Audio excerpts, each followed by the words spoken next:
俺もそれを聞かされてセ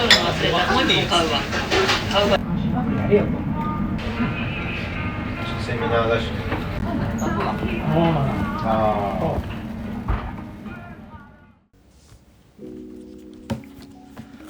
はい、今週の読書の振り返りです。今回は文学界8月号に掲載されていたデビット・ゾペティさんの愛してやまぬ国について話したいと思います。この小説の主人公はベルギー出身の小説家 N という人物で、離婚して一人で暮らしているような、人物です。で、小説としては、その彼が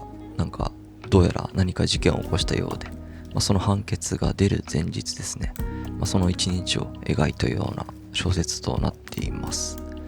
で、この N が一日の中で出会う人たちっていうのは、ことごとく外国人なんですよね。場面としては、コンビニ、家電量販店、タイ料理や、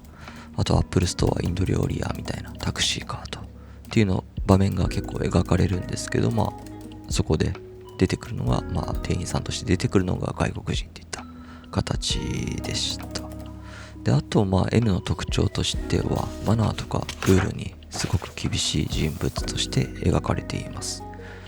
例えば道路の右側を逆走する自転車だったり、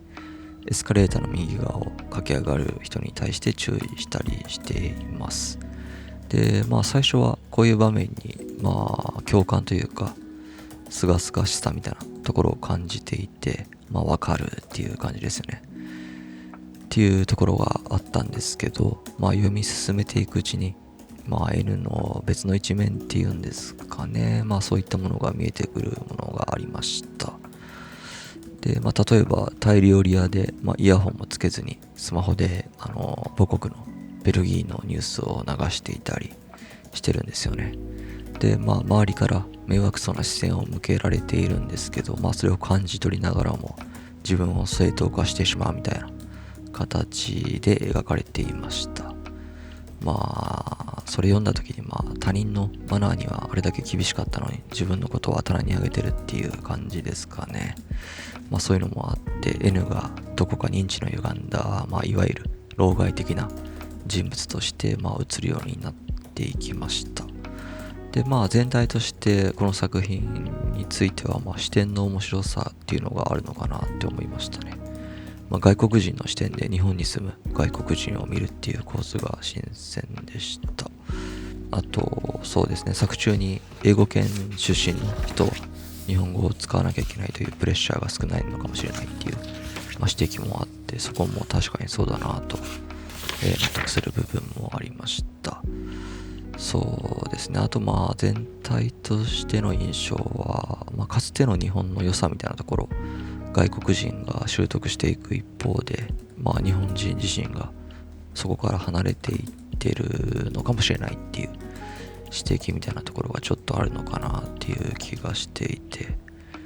その N がもうタイトルにあるように愛してやまぬ国っていうのが